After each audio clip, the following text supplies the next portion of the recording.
How to fix Steam no internet connection error. Hello everyone, welcome to this channel. I'm Emily and I'm sure to help you out today. So without any delay, let's get started. Now first of all, what you simply need to do is launch the settings application on a device and check out your Wi-Fi.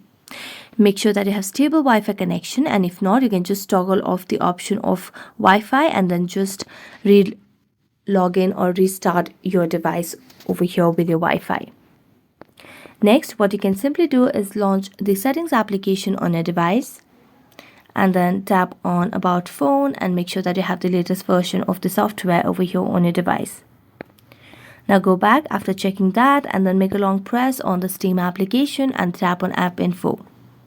As you do that, you can see the option of clear data at the bottom right corner of the screen. So tap on it and you can delete all data if it's possible. If not, you can just clear the cache.